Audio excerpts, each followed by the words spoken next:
Hi safety athletes. This week, a lot of your thighs are really sore due to both our programming and our amazing race challenge. And here's a quick video on 3 of my favorite mobility exercises that you can do and should do so you're ready to train this weekend and next week. I have my wonderful model, Miss Kate Bell, with me today. The first thing is going to be the easiest thing. It will be with our foam rollers. They get neglected back here. My friends are sad because you guys aren't using them, but the best thing to try this with is go into the middle of the thigh. That's where all the muscle is.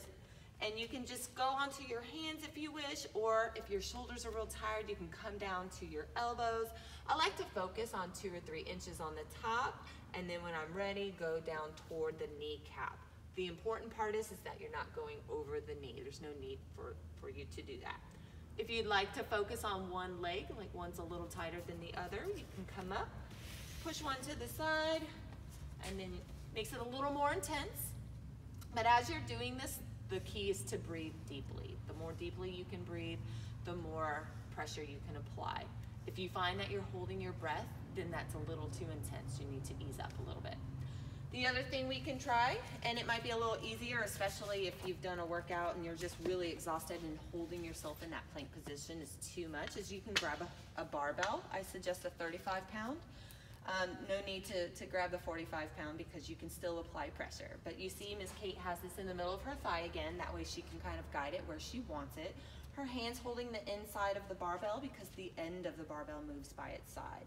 And again, focus on 2 or 3 inches. You can go up, down. The other thing you can do is you can absolutely move your foot to get different parts of that quad.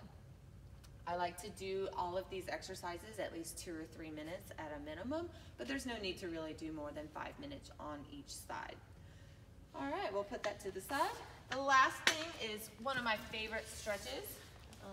I cannot do it right now, so Miss Katie Bell is going to help me with this. It's a 2-position couch stretch, not the traditional one where our back is trying to get against the wall. This is truly focusing on the hip flexor, which is up here starting in the low back, and then it comes all the way down to that kneecap. The easiest way to get into this position is to do a tabletop or hands and knees.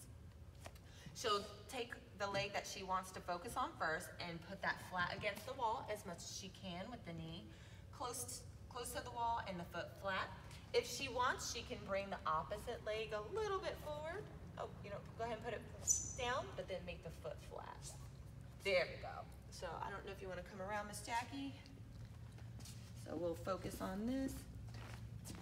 This leg is up against the wall, and you can see that she's able to have a little more flexibility and get that foot flat. Then come around this way.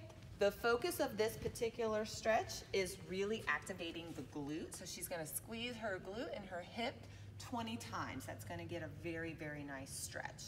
With this, again, if you find that you're holding your breath, go ahead and not squeeze so hard, or what you can do is you can bring this knee forward just a little bit. To make this a little more intense, or say you need to get more of a stretch, then you can bring this opposite foot up into a lunge position, making sure the knee is over the ankle. I like to have my knee outside of my elbow, so it's practicing knees out. And the same thing, you want to squeeze that hip and glute about 20 times. There's no need to bring your back all the way to this, as we don't want to go into an overextension with the back. As long as you're squeezing that glute, you're going to get a great stretch. All right, thank you.